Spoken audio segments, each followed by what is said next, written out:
Hi hello, ഇന്നൊരു പുതിയ വീഡിയോയിലേക്ക് എല്ലാവർക്കും സ്വാഗതം. നമുക്കിന്ന് മുരിങ്ങയ്ക്കകത്തെ മാതളം തോരൻ വെക്കാം. മുരിങ്ങയ്ക്കകത്തെ മാതളം എടുത്ത് വെച്ചു. പിന്നെ അത് ഞാൻ ചതച്ചും കൂടെ വെച്ചിട്ടുണ്ട്. ഇതിനകത്ത് തേങ്ങ, ചുമന്നുള്ളി, കറിവേപ്പില, മഞ്ഞപ്പൊടി, മുളക് പൊടി ഇട്ട് ചതച്ച് വെച്ചിട്ടുണ്ട്. ഇതും കൂടി ഇതിനകത്തോട്ടിട്ട് ഇളക്കി വേണം നമുക്ക് വേവിക്കാൻ വെക്കാൻ. ഇതിനാവശ്യത്തിന് ഉപ്പും കൂടെ ചേർക്കണം. അതിലേക്ക് ചതച്ചതും കൂടി ഇട്ട് വെക്കണം. അതിലേക്ക് ആവശ്യത്തിന് കുറച്ച് വെള്ളം കൂടി ചേർക്കണം, ഒന്ന് വേവാൻ വേണ്ടി.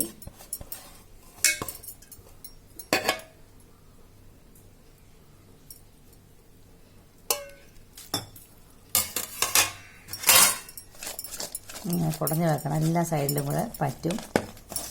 ഇങ്ങനെ ഇളക്കി വെക്കണം, എന്നാൽ എല്ലാ ഭാഗത്തും പിടിക്കത്തുള്ളൂ അരപ്പ്. എന്നിട്ട് നമുക്കിത് ഗ്യാസിലോട്ട് വെക്കാം. കുറച്ച് സവാള അരിഞ്ഞതാണ്, അത് നടുക്കോട്ട് നമ്മൾ വെക്കണം. നമുക്ക് ഇത് ഗ്യാസിലോട്ട് വെക്കാം. നമുക്കിത് അടച്ച് വെക്കാം, ചെറിയ തീയിൽ വേവട്ട്. ഇതൊന്ന് നമുക്കൊന്ന് കുടഞ്ഞ് വെക്കാം. ആവി വന്നു.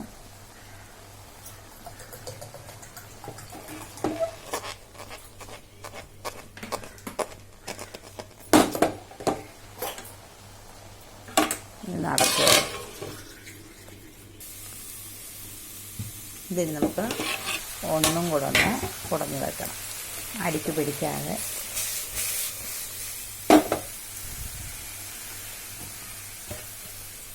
അടച്ച് വെക്കാം.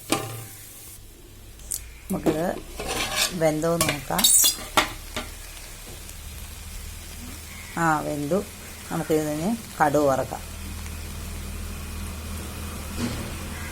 വെളിച്ചെണ്ണ ഒഴിച്ചിട്ടുണ്ട്. വെളിച്ചെണ്ണ ചൂടാകുമ്പോൾ വെളിച്ചെണ്ണ ചൂടായി അതിലേക്ക് നമുക്ക് അരി ഇടാം.